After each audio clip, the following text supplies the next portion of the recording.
하나님 말씀 보실까요? 에베소서 6장 10절로 17절, 로마서 12장 2절, 계시록 12장 9절로 11절입니다. 다 찾으셨으면 한 목소리로 우리 말씀을 봉독하도록 하겠습니다. 시작. 끝으로 너희가 주 안에서와 그의 힘의 능력으로 강건하여지고 마귀의 관계를 능히 대적하기 위하여 하나님의 전신 갑주를 입으라. 우리의 씨름은 혈과 육을 상대하는 것이 아니요 통치자들과 권세들과 이 어둠의 세상 주관자들과 하늘에 있는 악의 영들을 상대함이라. 그러므로 하나님의 전신 갑주를 취하라. 이는 악한 날에 너희가 능히 대적하고 모든 일을 행한 후에 거기 서기 위함이라. 그런즉 서서 진리로 너희 허리띠를 띠고 의의 호심경을 붙이고 평안의 복음이 준비한 것으로 신을 신고 모든 것 위에 믿음의 방패를 가지고 이로써 능히 악한 자의 모든 불화살을 소멸하고 구원의 투구와 성령의 검 곧 하나님의 말씀을 가지라. 로마서입니다. 시작. 너희는 이 세대를 본받지 말고 오직 마음을 새롭게 함으로 변화를 받아 하나님의 선하시고 기뻐하시고 온전하신 뜻이 무엇인지 분별하도록 하라. 계시록 시작. 큰 용이 내쫓기니 옛 뱀 곧 마귀라고도 하고 사탄이라고도 하며 온 천하를 꿰는 자라. 그가 땅으로 내쫓기니 그의 사자들도 그와 함께 내쫓기니라.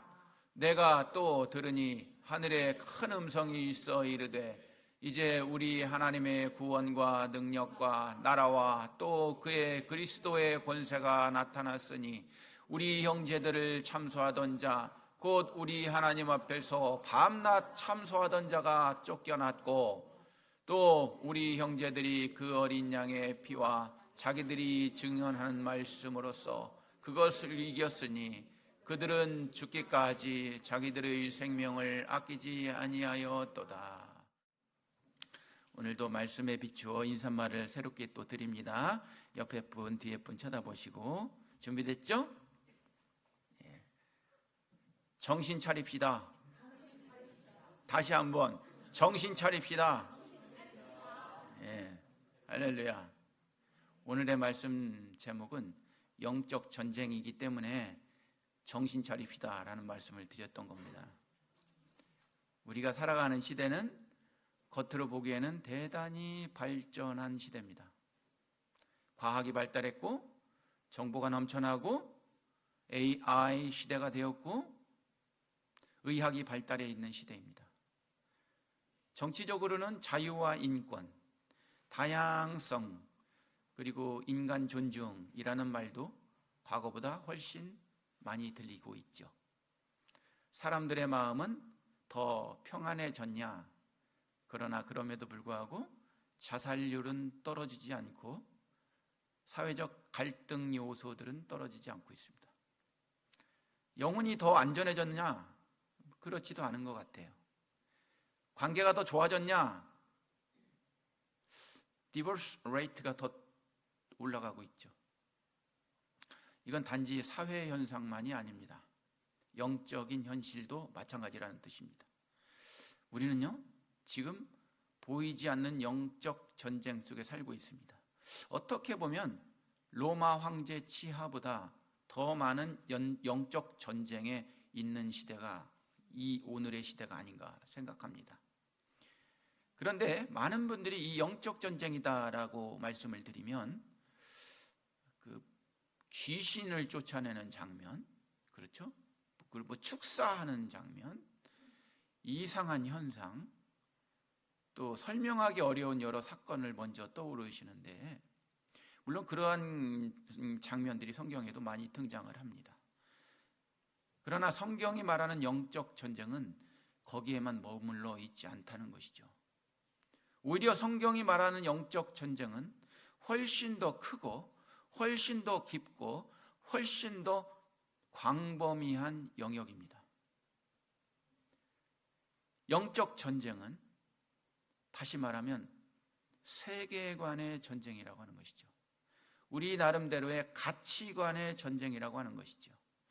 영적 전쟁이라 하면 전설의 고향처럼 이렇게 귀신이 나타나서 하는 그런 전쟁이 사실은 초월하는 의미라고 하는 것이죠. 사도 바울은 이 본질을 분명하게 말씀하고 있습니다. 우리의 씨름은 혈과 육을 상대하는 것이 아니라 통치자들과 권세들과 이 어둠의 세상 주관자들과 하늘에 있는 악의 영들을 상대하는 게 영적 전쟁이에요. 단순히 사람과 귀신 사이의 충돌이 아니라, 눈에 보이는 갈등이 전부가 아니라 우리가 살고 있는 환경 안에 녹아내려 있는 사탄의 세력, 영적 세력을 분별하고 대항하고 이겨나가야 한다는 뜻입니다. 정치와 문화, 교육과 예술, 언론과 여론과 과학과 의학, 사상과 가치관, 이 모든 곳에 골고루 이미 또아리 틀고 있는 뱀의 세력을 구분해서 살아야 되는 게 영적 전쟁에서 승리하는 길입니다. 초대교회 시대를 보십시오. 초대교회는 아주 노골적인 박해의 모습으로 영적 전쟁을 일으켰습니다. 예수님을 믿는다는 이유로 감옥에 갇히고 맹수의 밥이 됐고 십자가형과 화형을 당하게 됐죠. 그러자 시간이 흐르자 사탄의 전략이 더 정교해집니다. 계몽주의 이후에는 이성과 학문, 합리성과 진보라는 이름으로 하나님을 세상 해석의 중심에서 밀어내기 시작합니다. 그리고 오늘날에는 다양한 문화와 언어, 미디어와 감수성, 교육과 상식이라는 옷을 입고 자연스럽게 사람들 안으로 들어와 있어요. 그래서 오늘의 영적 전쟁은 더 조용하지만 더 깊고 더 넓고 더 분별하기 어렵습니다. 특별히 요한계시록은 이 영적 전쟁의 본질과 양상을 선명하게 기록하고 있는 성경입니다. 하나님의 백성이 이 살아가는 역사 속에서 사탄이 어떻게 또아리 틀고 역사하고 침투하여 들어오는지, 교회가 어떠한 방식으로 흔들리는지, 내 신앙이 어떠한 방향으로 변질되고 부패되고 흔들리는지를 요한계시록에 정밀하게 나와 있는 것이죠. 여러분, 오늘 말씀은 우리의 믿음을 축소시키려고 하는 말씀이 아닙니다. 우리를 각성하게 하려고 하는 거예요. 우리를 무겁게 누르기 위해서 오늘 아침 말씀을 나누려고 하는 게 아니라 이미 우리를 위해 싸워 이기신 우리 주님의 승리를 붙들게 하기 위해서 드리는 말씀인 걸 믿으시기 바랍니다. 그러므로 오늘 우리는 두려움으로 듣지 말으시고 불편함으로 듣지 말으시고 깨어있는 마음으로, 그리고 소망 가운데 있는 마음으로 말씀을 나누시기를 원합니다. 첫 번째로, 영적 전쟁의 본질은 세계관의 전쟁입니다. 영적 전쟁은 특별한 사람들만 경험하는 일이 아닙니다.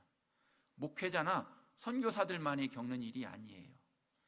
오늘 예수님을 믿고 살아가는 우리 모든 성도들이 이 전쟁 속에 있습니다.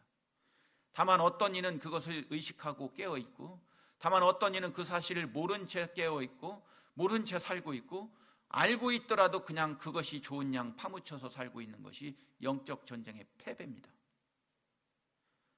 우리는 흔히 영적 전쟁을 너무 좁게 생각합니다. 그러나 하나님 중심과 인간 중심의 충돌이 영적 전쟁입니다. 경배와 우상 숭배의 충돌을 영적 전쟁으로 보고 있는 것이죠. 그러므로 영적 전쟁은 단지 교회 안에서 어떤 현상으로만 일어나는 게 아니에요. 사람의 생각 속에서, 가치 판단 속에서, 문화와 제도 속에서 벌어진다고 하는 것입니다. 바울은 우리의 씨름은 혈과 육을 상대하는 것이 아니라고 그랬죠. 사람 뒤에서, 문화 뒤에서, 체계 뒤에서 작동하는 하나님의 대적의 질서를 분명하게 구분하고 사셔야 합니다. 그러므로 영적 전쟁은 감정의 대립이나 진영 간의 싸움으로 축소될 수가 없는 것이죠. 초대교회 성도들은 이 사실을 아주 직접적으로 경험한 세대였습니다. 예수님께서 미리 제자들에게 말씀하셨지 않습니까? 사람들이 너희를 출교할 뿐 아니라 때가 이르면 무릇 너희를 죽이는 자가 생각하기를 이것이 하나님 섬기는 일이라 하리라.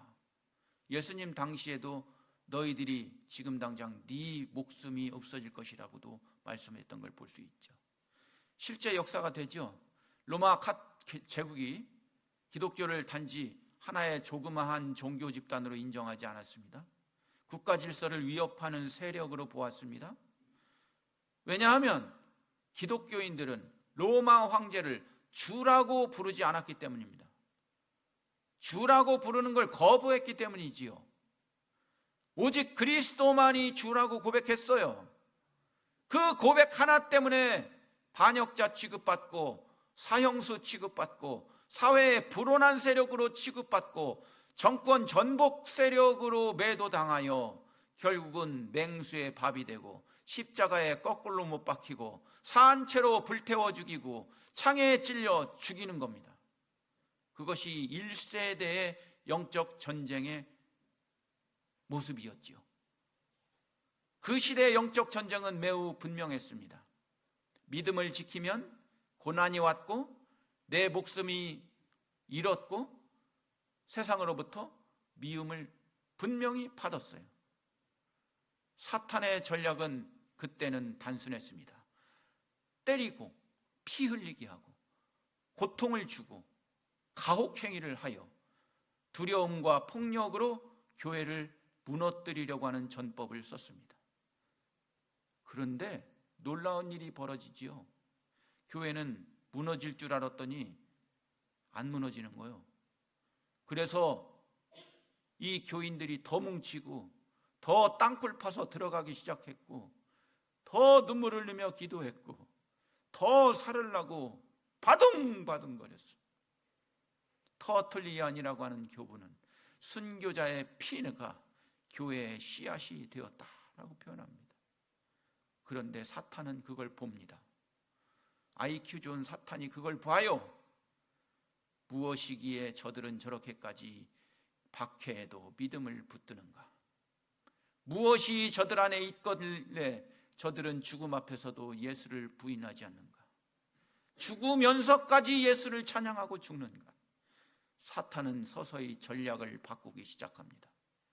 박해로 교회를 없앨 수 없다는 사실을 캐치하고 피 흘리게 하는 대신 생각을 바꾸고 예배를 직접 막는 대신 하나님 없이도 살아갈 수 있다는 감각을 심어주고, 이것이 계몽주의 이후 본격화된 인간에 대한 흐름입니다.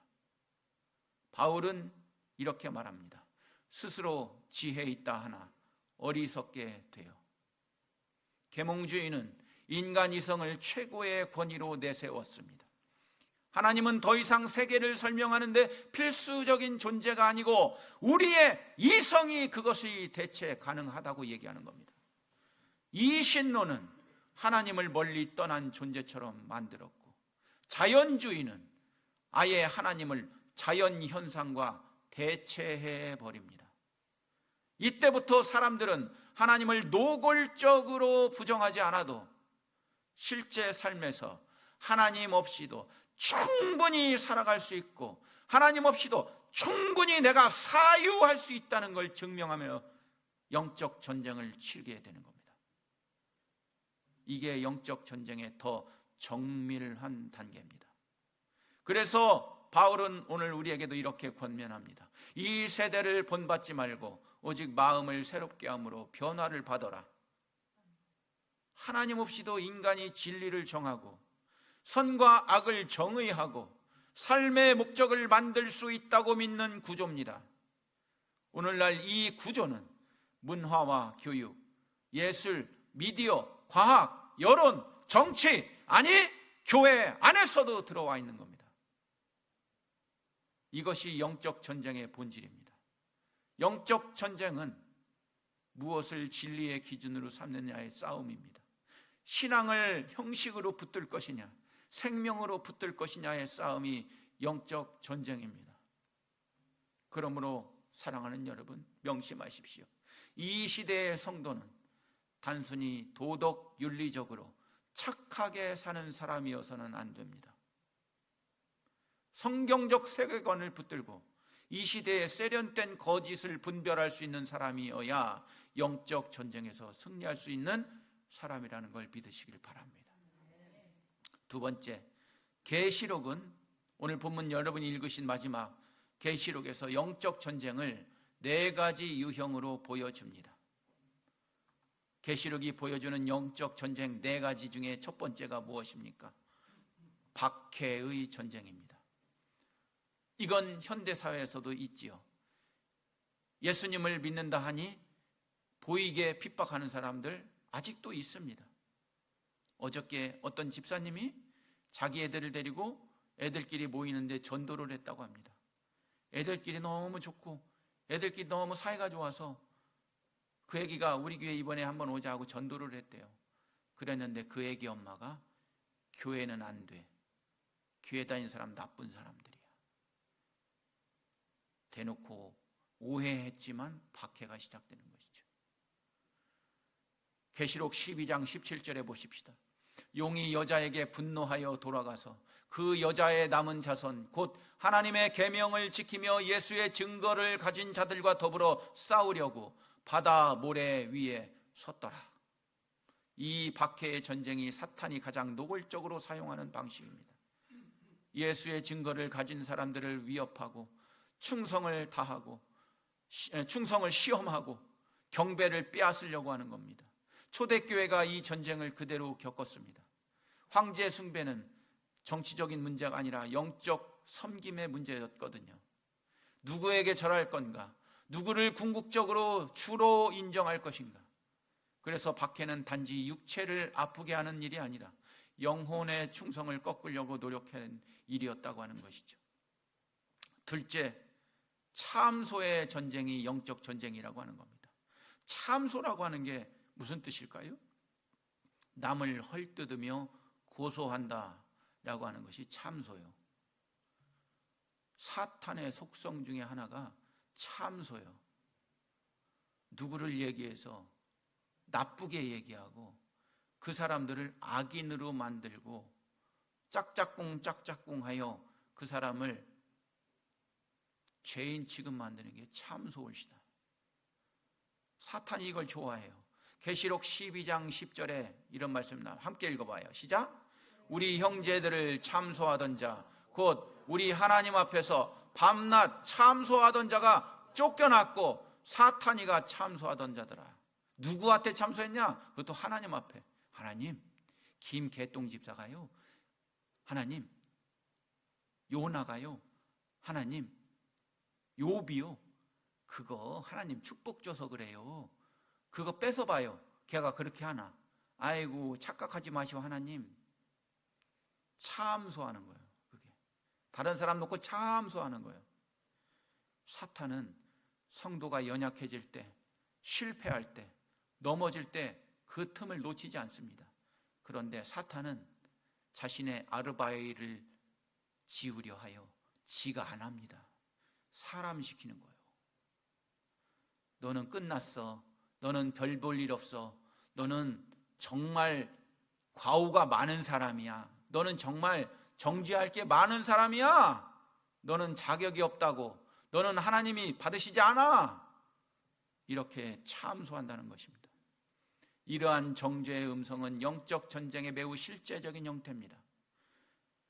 어떤 사람은 핍박보다도 이 참소에 더 크게 무너지고 지금 우리 교회도 이 참소로 무너지는 거예요. 세 번째, 계시록에 나타나는 세 번째입니다. 뭡니까? 미혹의 전쟁입니다. 사탄의 본질적인 전략입니다. 미혹이라는 말은 영어로 템프테이션이라고도 바꿀 수가 있겠죠. 유혹하는 거예요. 이제 참소가 아니라 유혹의 전법인 겁니다. 사탄이 이 영적 전쟁에서 이걸 끌고 간다는 것이지요. 앞에 있는 장로님, 예배 52주 다 드리잖아. 한 주 빠지면 어때요?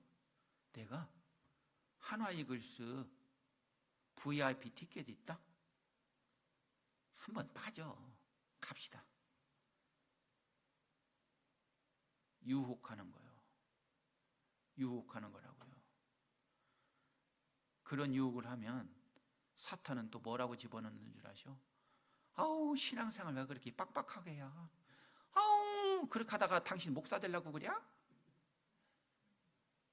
대충이야. 왜 그렇게 튀려고 그래? 그렇게 한다고 누가 알아줘? 이걸 집어넣는 게 유혹이요, 미혹이요. 뭘 열심히 하려고 그래. 근데 열심히 하려고 하는 걸 같이 하락시켜. 그리고 내 방식이 더 전반적이고 더 퍼블릭적이고, 그러니까 이걸 묻어 나가려고 그래. 그게 사탄의 본질적 전략이에요. 아유, 어지간히 순도 못 식었네. 아유, 어지간히 그냥 지랄 맞네. 믿는 게 왜 이렇게 지랄 맞아? 아니, 그 얘기를 집어넣는 게 유혹이란 말이에요. 뭔가를 더 잘하려고 하는 걸 못하게 하잖아 지금. 그게 뭐요? 유혹의 영적 전쟁이란 말이에요. 그게 자식을 통해 나타날 수 있고, 그게 가족을 통해 나타날 수 있고, 그게 내 친한 사람을 통해 나타날 수 있고, 다른 조직을 통해 나타날 수 있는 거예요. 그 조심하시란 말이에요. 아유, 그러니 안 믿는 게 낫겠다. 나 그만할려. 누가 그만하라고 내가 이 얘기하는 거요? 더 잘하자고 얘기하는 거지? 꼭 조선 사람들은 이런 얘기하면 그냥 그만둬! 나 다 때려서 질켜 그람이. 그렇게 하지 말으란 말이요. 잘하자고 지금 하는 거 아니요. 더 잘 살자고 하는 거 아니요. 더 신앙생활 더 잘해보자고 하는 얘기 아니요. 그렇게 하면 그래 알았어 내가 부족하지만 하려고 노력할게 그렇게 하면 되는 거 아니요. 어우, 저 목사는 못 살겠다. 저 딴 데로 옮기자. 그렇게 하는 게 조선 사람들이요. 그렇게 하는 게. 잘해보자고 하는 말 아니요. 할렐루야.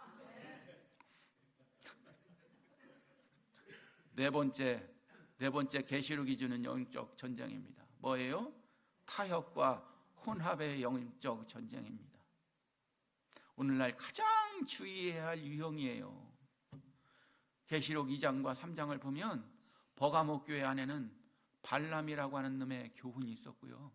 두아디라 교회 안에는 이세벨이라고 하는 여자의 미혹이 있었고요. 계시록 17장과 18장에 나오는 큰 성 바벨론은 하나님을 떠난 세상의 나름대로의 인간 세계에 구축된 성을 바벨론이라고 하는 거예요. 내가 만들어 놓은 거. 너, 우리 함께 하나님을 한번 맞서보자고 하는데 만들어 놓은 게 그게 바벨탑이란 말이에요. 바벨론은 노골적으로 하나님을 버리라고 말하지 않아요. 아유, 이해야.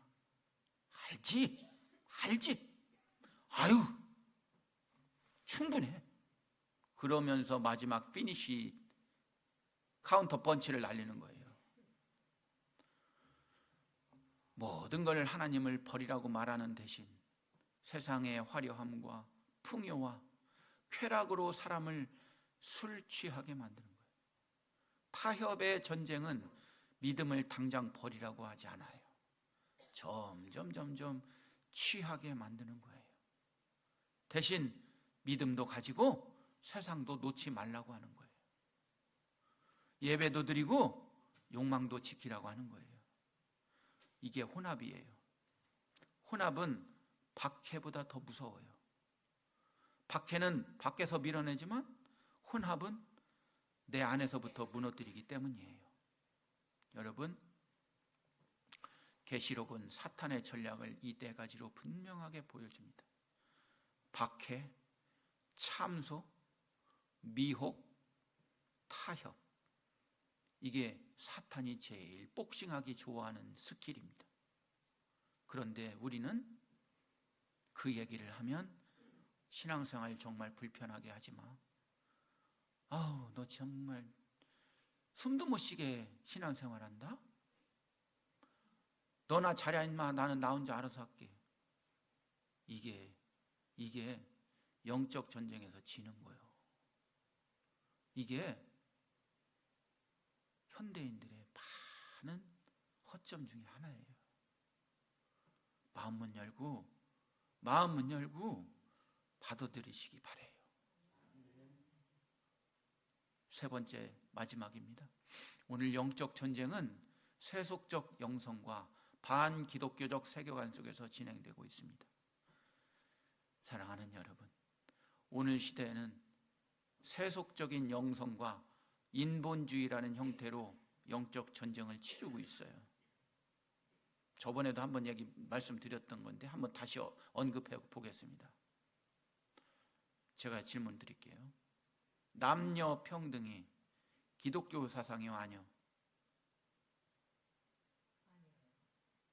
배우셨으니까 이제 얘기하는 거잖아요. 남녀 평등 기독교 사상 아니에요. 그러면 나쁜 거냐? 좋은 거예요. 제가 말씀드리라고 하는 건 남녀 평등을 하지 말자고 하는 게 아니에요. 맞는 말인데 그건 헬라 사상이에요. 헬라 사상이라고요. 그럼 우리 기독교 사상은 뭐예요? 남녀 사랑이에요. 그걸 구분을 잘 하시란 말이에요. 교회 안에 이게 들어오는 거예요. 신본주의가 들어오는 게 아니라 헬라 사상이 들어오고 민주주의라는 게 들어와. 까놓고 얘기합시다. 무엇을 결정해 민주주의로 투표하는 거예요. 하나님 죽은 얘기요, 그거. 하나님이 살아계셔서 하나님이 답 준다는 걸 막는 얘기란 말이에요. 모르니까 투표하자고 하는 거 아니에요. 모르니까. 그래서 하나님의 제일 가까운 목사님이 이렇게 하자고 그러면 당신도 인간이니 투표합시다라고 하는 거예요. 물론 나는 그렇게 안 해. 교회법대로 해. 교회법대로 하는데 우리의 근본적 기저를 뒤져보잔 말이에요. 우리의 근본적 신앙의 이 밑바탕을 한번 까보잔 말이에요. 정말 하나님 살아계셔?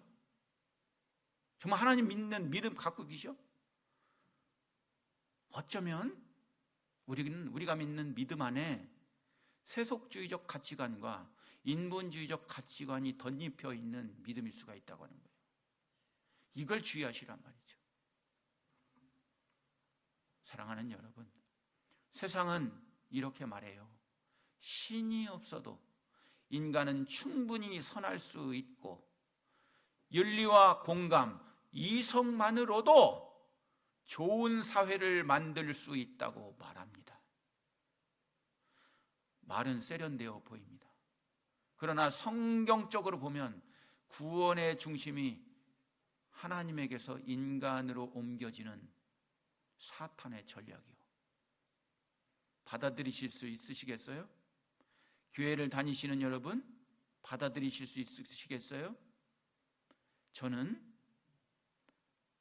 그 세상에서 이야기하는 합리성과 과학성을 사탄이라고 하는 게 아니에요.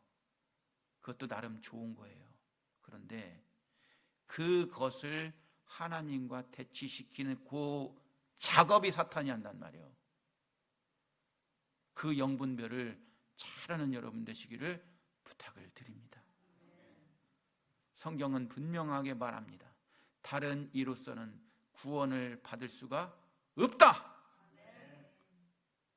이 대목에서 제가 전에 있던 교회에 많은 교수님들과 싸움이 난 거예요. 많은 교수님들 직분자입니다. 뭘 갖고 설전을 했냐? 아유, 목사님, 종교, 도덕, 타 종교 다 결국은 좋자고 하는 거 아닙니까? 다 이렇게 해서 산이 올라가듯 등산 코스가 다르듯이 결국 올라가면 다 같은 하나 아닙니까? 저는 그렇게 말씀드렸어요. 그런 논리도 충분히 이해합니다. 그러나 저는 그렇게 배우지 않았습니다. 많은 분들 배울 수 있죠. 저보다 더 덕망이 높은 분들이죠. 많은 종교적인 리더들 훌륭한 분들이죠. 그러나 저는 이렇게밖에 말씀드릴 수 없다고 그랬어요. 구원은 예수 그리스도만입니다. 그랬더니 그 직분자인 분들이 이른바 머리에 먹물 들은 분들이 아유, 더 이상 얘기 못 하겠네. 하고 가버립니다. 이런 영분별을 주의하시라 합니다. 그래서 배타적이라는 소리도 들을 수 있고 마음이 좁을 수도 있다는 소리도 들을 수 있어. 근데 분명히 말씀드릴게. 오직 구원은 누구로부터 말미암아요? 그거 없으면 믿는 거 아니에요, 여러분. 그거 없으면 예수 믿는 거 아니에요. 그러면 타 종교를 미워해라? 아니지. 존경해야지요. 배울 거 있어, 분명히. 뭐 좋은 그 철학적 말씀들 많이 있어. 내 생활에 활용할 수 있어. 충분히 활용할 수 있어. 저는 그 중에서 유교를 좋아해요. 왜? 저는 우리 할아버지가 유교 학자였는데 어릴 때부터 저는 천자문을 띄웠는데 소학도 제가 읽다가 마른 사람이요. 어떻게 보면 거기서 배울 거 더 많아. 저는 유교에 가까이, 불교보다는 유교에 가까이, 제 사고방식은. 그런데 분명히 말씀드릴게요. 구원은 예수 그리스도로만 가능합니다. 기도 대신 자기 명상을, 회개 대신 자기 합리성을, 예배 대신 자기 개발을 제시합니다. 겉모습은 부드럽고 친절해 보일 수 있습니다. 그러나 하나님 없는 영성은 결국 사람을 하나님께로 인도하지 못합니다. 사랑하는 여러분, 오늘 영적 전쟁에 대하여 잠깐 말씀을 나누었습니다. 여러분 여쭤보겠습니다. 여러분들은 영적 전쟁에서 어떤 상황에 계십니까?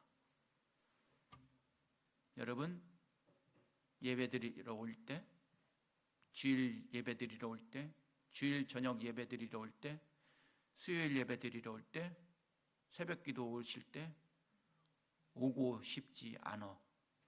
오기가 싫어. 여러분 영적 전쟁에서 지고 있는 거예요. 사람의 단점이 보이기 시작해. 교회 생활하는데 앞뒤 옆세 사람의 단점이 보이기 시작해. 영적 전쟁에서 지고 있는 거예요. 어느 정도까지만 신앙생활 하자라는 게 여러분 안에 지배하고 있으면 여러분은 영적 전쟁에 지고 있는 거예요. 이유가 생기고 변명이 생기고 불평이 생기고 불만이 많아질 때 여러분은 지금 영적 전쟁에 밀리고 계신 겁니다. 믿음 자체가 아니라 주변의 환경이 내 심령을 좌우하고 있다면 여러분은 영적 전쟁에 밀리고 계신 겁니다. 담임 목사님의 이 설교가 불편하시고 미워. 영적 전쟁에 밀리고 계신 겁니다. 영적 전쟁에 승리하시는 저와 여러분 되시기를 축원합니다. 기도합니다. 보이지 않는 영적 전쟁 가운데 살아가는 저희를 오늘도 말씀으로 깨워 주시옵소서. 저희가 사람만 보고 싸우지 않게 하시고 이 시대를 움직이는 거짓과 미혹을 분별하게 하여 주시옵소서. 세상의 소리에 흔들리지 말게 하시고 하나님의 진리 위에 굳게 서게 하여 주시옵소서. 참소하는 원수의 음성보다 하나님의 어린 양의 피를 더욱 굳게 붙들게 하여 주시옵소서. 적당한 믿음과 타협하는 신앙을 버리게 하시고 거룩한 순종으로 살게 하여 주시옵소서. 하나님의 전신갑주를 날마다 입고 말씀과 기도로 무장하게 하여 주시옵소서. 작은 순종을 가볍게 여기지 않게 하시고 일상의 자리에서 믿음으로 승리하게 하여 주시옵소서. 혼자 신앙생활하다 무너지지 않게 하시고 교회 공동체 안에서 함께 돕고 살리는 길을 걷게 하여 주시옵소서. 예수님의 이름으로 기도하옵나이다. 아멘. 내가 주인 삼은 찬양하겠습니다.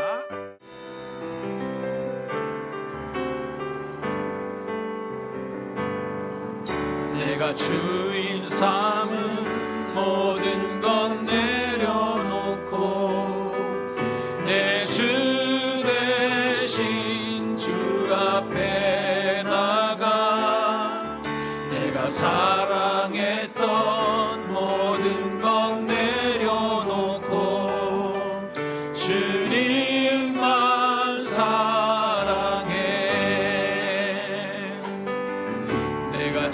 주인 삼은 모든 것 내려놓고 내 주 대신 주 앞에 나가 내가 사랑했던 모든 것 내려놓고 주님만 사랑해.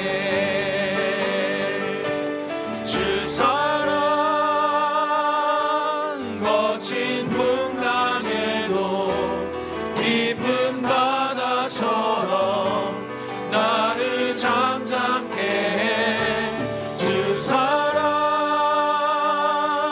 내 영혼의 반석 그 사랑 위에서 내가 주인 삼은 모든 것 내려놓고 내 주 대신 주 앞에 나가 내가 사랑했던 모든 것 내려놓고 주님만 사랑해. 주 사랑 거친 풍랑에도 깊은 바다처럼 나를 잠잠케 해. 주 사랑 내 영혼의 반석 그 사랑 위에서 주 사랑 거친 풍랑에도 깊은 바다처럼 나를 잠잠케 해. 주 사랑 내 영혼의 반석 그 사랑 위에서 이제는 우리 주 예수 그리스도의 은혜와 하나님 아버지의 크신 사랑하심과 성령님의 교통하시고 붙드심과 날마다 새롭게 하심의 역사가 보이지 않는 영적 전쟁 가운데에서도 두려움이 아니라 믿음으로 서기를 원하며 어린 양의 피와 증언하는 말씀으로 승리하기를 결단하는 주님의 모든 백성들 위해, 그들의 가정과 생업 위에, 교회와 다음 세대 위에 지금부터 영원토록 함께 하시기를 간절히 축원하옵나이다. 아멘.